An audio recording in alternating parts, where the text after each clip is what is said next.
From the University of Kansas, you're watching KUJH News. Hello and welcome to 699 Summer Newscast. The past 2 months, we've had the opportunity to gather stories about people who faced adversity and found creative ways of dealing with it. Starting off, we'll be hearing from our own KU students and the challenges they've had to overcome. Hi, my name is Riley Wood, and today we're going to see what the people of KU think about adversity. What does adversity mean to you? Yeah, so I think adversity is somewhat of like an unanticipated struggle, to talk about it very broadly. I think that adversity means some sort of struggle or roadblock that somebody encounters when they're trying to achieve a goal. I think adversity is just kind of like whatever you struggle with, like as you're kind of working toward your goals, and like roadblocks that come up that maybe you don't expect or that some way hurt you and help you grow as you're kind of like working towards whatever goals you have. Adversity is something to me that has helped me get to where I am no matter what I'm doing. You know, I go through a lot of hard times and struggling to find these motivations to get through the harder times, and you know, I know that when I do, then I'll turn out on the upside of things, and that's what I have to look forward to. Sometimes even adversity, I think, could be something you would see as positive, but if it stops you from getting to your goal, it's technically adversity, at least to me. What adversity have you had to overcome to get to where you are today?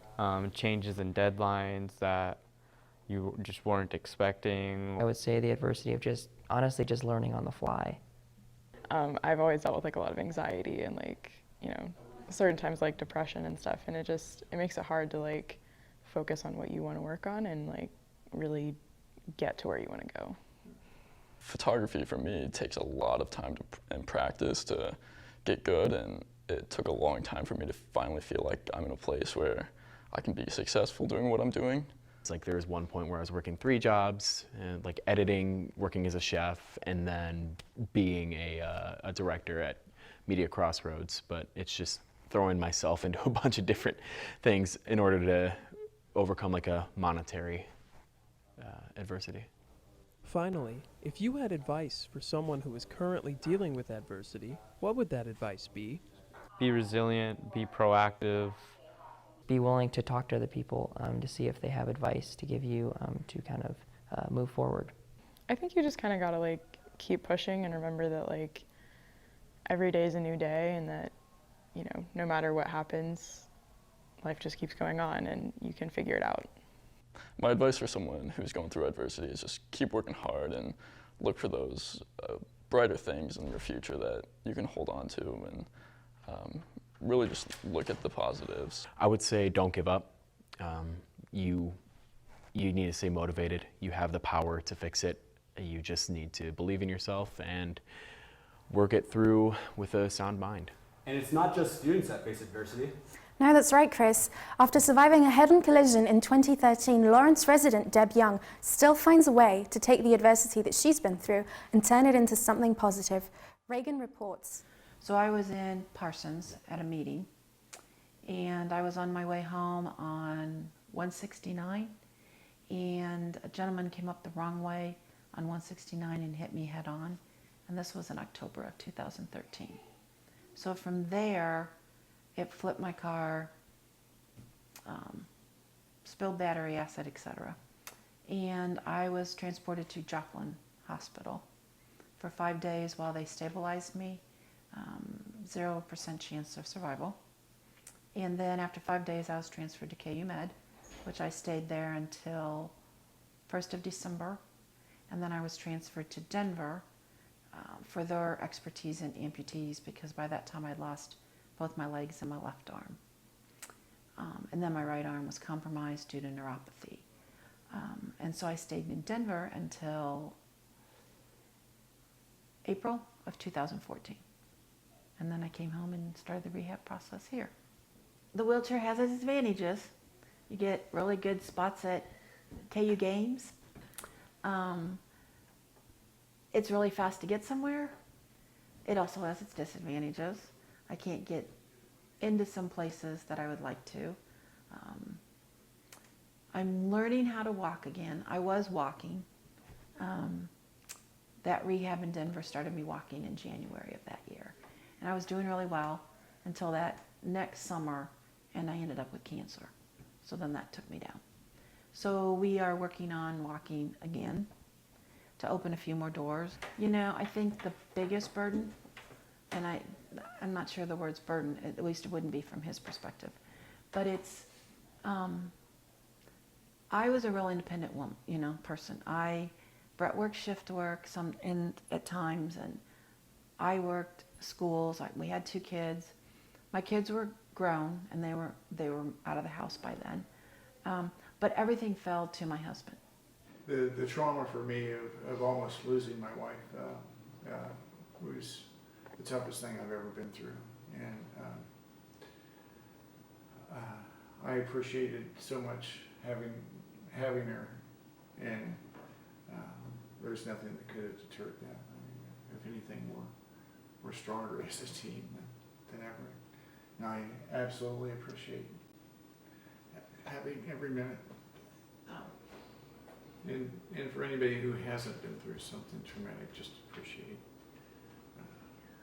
Stop every once in a while and appreciate the things we have. 3, 2, 1. What an incredible, inspiring story, and what a strong woman. Truly. Now, Shelby Breyer spent the summer talking to LGBT students about their stories. Now we'll hear from her about the organizations on campus that help these students overcome the challenges they face. LGBTQIA individuals coming to college may be curious where they might fit in here at KU, but there are plenty of resources and organizations on campus that are aimed at inclusivity. The Center for Sexuality and Gender Diversity specializes in making sure that campus is inclusive for all identities by providing support and education for LGBT+ students. On their website, students and faculty can find resources regarding housing, scholarships, organizations, and more. The center is located at the Kansas Union on campus in room 400. LGBT-centric organizations include Out in Science, Technology, Engineering, and Mathematics, or OSTEM, which focuses on LGBT+ individuals in STEM fields. Outlaw is a club for LGBT+ students and faculty who are involved in the KU School of Law. Spectrum KU is for all LGBT+ individuals affiliated with KU. QSOC is an organization on campus that is centered on supporting queer students of color. Individuals may also contact the Center for Sexuality and Gender Diversity if they have any questions via their website, sgd.ku.edu. It's been so inspiring to spend the past few months talking to people about the different challenges that they face because they're so different. Yeah, everyone has to face something different. And so still to come, stay tuned, the Kansas Special Olympics team finds other ways to stay involved in sports. And adversity comes in all forms, and for the United States women's soccer team, it comes in the form of unequal pay. Stay with us. Where you go to college makes a statement about you. This place will become a part of you, your identity for life.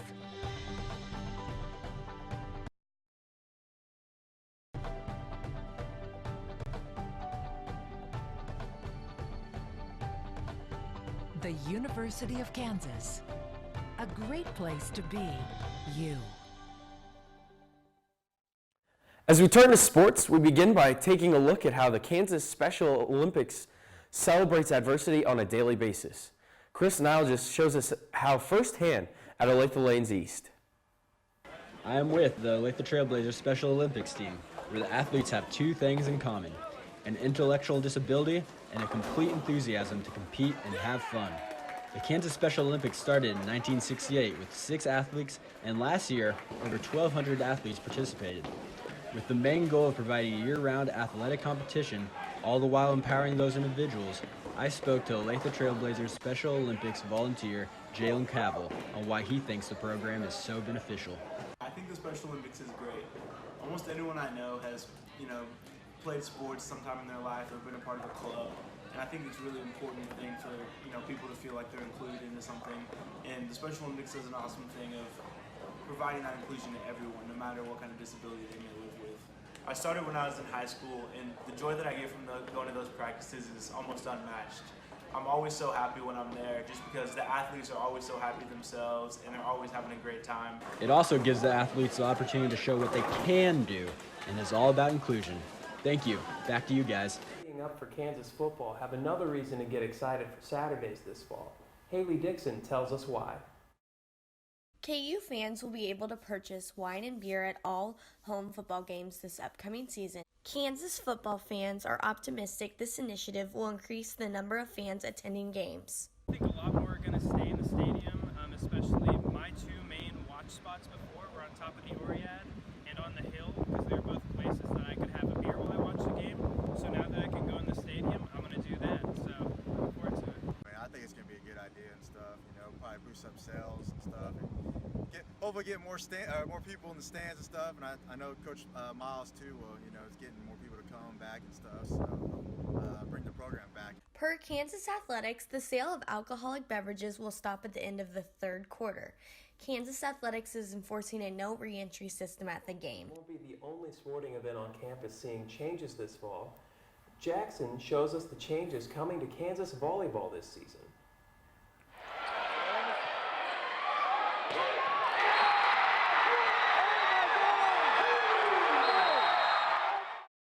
The home of Kansas volleyball will have a new look this fall as Horsch Family Volleyball Arena opens its doors for the first time. So we tore down in December as soon after the season as we could. We spent 2 weeks in decommissioning, taking everything out, salvaging everything that we could, including the court. That was the biggest piece that took the most time.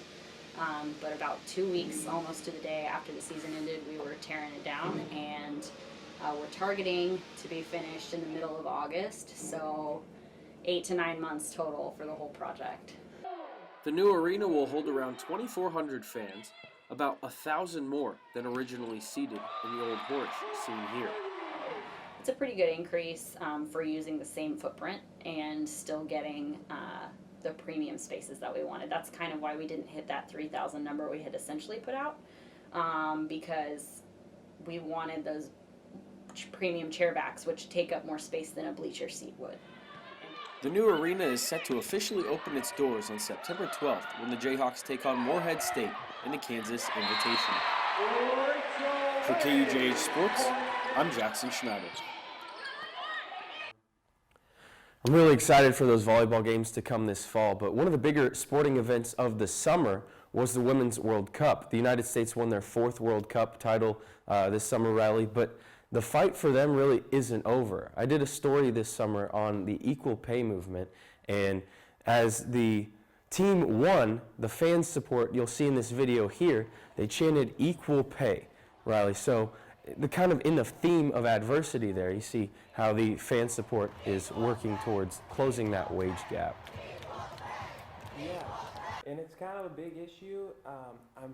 I personally hope that they get that sorted out and they get the pay they deserve. So still to come, we will take a look at how retail scene in downtown Lawrence has changed over time. And a prisoner poem program is giving inmates a way to cope with their own adversity. Stay with us. Have a nice day. You too.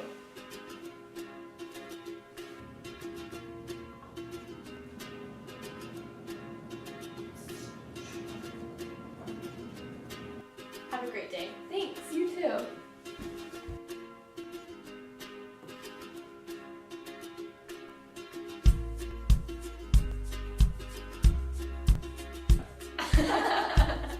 Make someone's day. Pay it forward. I'm Coleman Connolly. And I'm Matthew Gwynn. And for the past few years, downtown Lawrence has had some major changes, especially within the line of retail storefronts. We reported the latest on the evolution of Mass Street's businesses. The heart of Lawrence is its diverse downtown area, running along the historic blocks of Massachusetts Street. With its draw of numerous bars, restaurants, and retailers, they offer variety in culture, local cuisine, music, and art. However, that doesn't mean it's an easy process when opening a shop on Mass Street. You may have noticed more empty storefronts in the last couple years downtown. A quieter downtown presence, lack of parking, and an increase in online shopping are all contributing factors when an owner closes down for good. Downtown's commercial vacancy rate is 13.5%, the highest since the city started producing the report in 2006.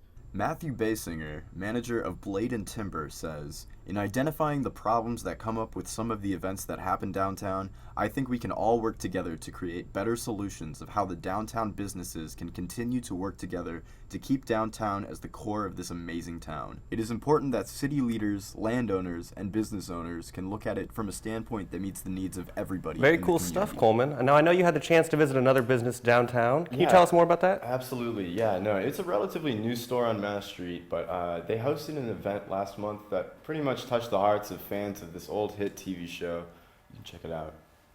For as long as he can remember, Terry Taylor was obsessed with Halloween and monsters. So it was only natural that he and his wife Liz opened their very first toy shop and model it after their favorite show, The Munsters. The dynamic family values really impacted them through their wholesome and honest portrayal of a group of misfits fitting together. When Liz and Terry finally decided to open their own shop, choosing the name was almost effortless. I always said it was going to be named something after the Munsters, and I always just loved their address. Plus, during the show, I don't know if you ever noticed, they pound that 1313 into your head. Even Butch Patrick, who played Eddie Munster on the show, had to take a look for himself. No, I've never been in a store named after the show, so this is the first. But everybody knows that address, so 1313 Mockingbird Lane would be a great grabber. If I was going to open a business, I would want to use something that would put a smile on people's faces and draw their curiosity. To the Taylors, having a real Munster in a Munster-themed store is priceless. To them, it's worth it just to see a bit of their childhood impact so many people. The Munsters, to me, really showed equality and acceptance and all the ideology that I, as a young punk rocker, gravitated to. And it has stuck with me to this day. Coleman Connolly, reporting. Very fun stuff. Awesome reporting, Coleman. Now let's check in with Rebecca Nassif, who looked into active environmental projects going on in Lawrence. Lawrence's downtown riverfront park is home to our most popular mountain bike trails. But litter has become a problem, so local volunteers have come to the rescue. You really shouldn't be just throwing your trash anywhere. They have designated trash bins for a reason. I spoke with Friends of the Caw intern Brian Shaith about the Riverbank Restoration project that seeks to keep the river clean. Kind of just by where the dams are, the whole side, there was a lot of trash that we found. We were literally pulling trucks out of it. So we had a pretty good community turnout for that, which Lawrence always usually has a pretty good community turnout. We have a lot of variety of different species of plants out here. And when you litter, it doesn't even give them the chance to grow. It also everyone here in Lawrence gets to miss out on stuff like that. The city of Lawrence strongly values environmental conservation and restoration. Back to you. Right on. Well, with all these stories of adversity, Matthew, what was your story on? So I had the chance to visit the inmate poetry writing program at the Douglas County Jail this summer. It's actually taught by Brian Daldorf, who's a professor of English here at KU. He shows up there every week. They released an anthology of poems called the Douglas County Jail Blues. I'm going to share one of those for you. It's called A Guy Who Looks Like Me by Michael Harper. There's a guy who lives in town. He looks just like me. While I'm in here doing this sentence, he's out running free. There's a guy who looks like me because he keeps on committing crimes. Then the police come and get me, and I have to do the time. There's a guy who looks like me. He laughs at all my pain. He's been working secretly to drive me insane. There's a guy who looks like me. He doesn't listen to my cries. I saw him for the first time yesterday in the mirror when I looked into my eyes. Wow. Yeah, very cool stuff. This program goes on every Thursday afternoon at the Douglas County Jail. I also had the chance to speak with Weston Funk. He's a recent KU graduate who actually beat leukemia as a child. He now works in visual and lighting design, doing live concerts and performances. Check out his story here. So my name is Weston Funk. I graduated from the School of Journalism in 2019. I do a lot of video stuff on the side outside of school, so I do visuals for kind of concerts and DJs and other live performance. I've been doing it for a couple years now. My brother started getting into it and when he was younger in college and stuff, and he introduced it to me, and as he's, you know, gone to do bigger and better things, I've taken on local gigs and have been doing lights and videos for performances all over the region. I work with Quixotic a lot. My older brother got a job there straight out of college, so he tours the world just basically doing lighting and video tech stuff for Quixotic. They're a performance group that is based out of Kansas City here, and they kind of do a mixture between like ballet and live kind of projection mapping and lasers and lights and stuff. All right, I'm gonna show you the two softwares that I use with lighting and video. So the first software is Resolume. It's a video software. You put your collection of clips in the layer section up top. This is from my last show file that I did in Kansas City. It was for Zooks Productions. So it works kind of like Photoshop in a sense that the clips that you put on top layer above each other. But yeah, so you have a lot of different effects you can choose from, and when I'm using this software, I basically just scroll through a selection of different clips as the DJ or performance artist is going, and I just do live operation with the effects over the top. So the next software that I'll be showing you is Grandime, which is a lighting software that a lot of professional lighting designers use. So this software basically allows you to program lighting fixtures like moving beams or wash lights. In here in the executor, I have programmed a few different positions, and you can see this in the 3D view right here. And when I load in some effects, they go in a nice circular motion, following each other, and you kind of have good kind of party light scene. For electronic music and stuff, sometimes I'll add in some strobe effects just when the music kind of gets intense. People like to party, you know, gets people wild. To be honest with you, I just like to make people smile. I like to make people happy, and when I do video and lights, just seeing that extra pizzazz that it adds to the show and seeing people go wow when it all syncs up with the music or the performance, there's nothing like it, and I think that it's a true therapy to me and to the people who are experiencing the performance as well.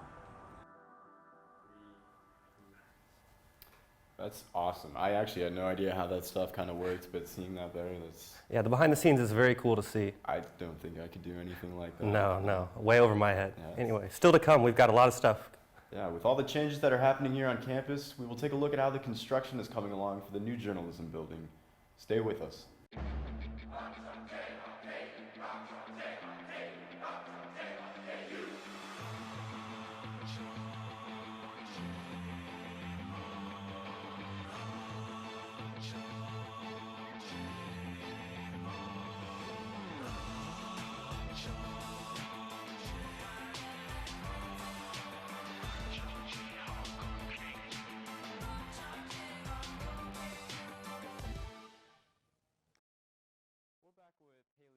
At Stauffer Flint to talk about construction on campus. Hey Steve, how are you doing today? I'm doing well, how are you? Good, well I'm here at Stauffer Flint at the University of Kansas campus, and we're going to talk a little bit about construction. Has construction bothered you at all, Steve, this summer? Yeah, it's surely slowed me down. How about yourself? Yeah, I kind of have to find a way to maneuver a little bit, but we work with it. Yeah, how do you think construction will affect incoming students commuting to and from campus? Well, there's a couple of places that are closed off right now. Obviously, Stauffer Flint is closed for some ongoing renovations, and those students, journalism students, will be needing to take their classes in the Dole Human Development Center or Blake Hall. In addition to that, out at the Union, we have the Phase 4 part of Jayhawk Boulevard renovations, and there's also few other renovations out there, but as well as the tunnel at 19th in Iowa, that pedestrian tunnel that's coming through. Okay. And so will journalism students be dispersed all throughout Jayhawk Boulevard essentially? Yes, in addition to Dole and Blake, there's a few other buildings that they'll need to expect to go to. Journalism professors are out here at the Dole Human Development Building, so they might want to check their schedules a little bit before heading to class in August. Oh, that's great. Thank you for the follow-up, Haley. Thank you, Asif. Well, that's all for us at KUJH. Thank you for tuning in with our J699 class. Incoming Jayhawks, we hope that you have a great rest of your year and summer, and going forward in the fall, have a great year. Good luck. And from all of us, Rock Chalk Jayhawk. From the University of Kansas, you're watching KUJH News.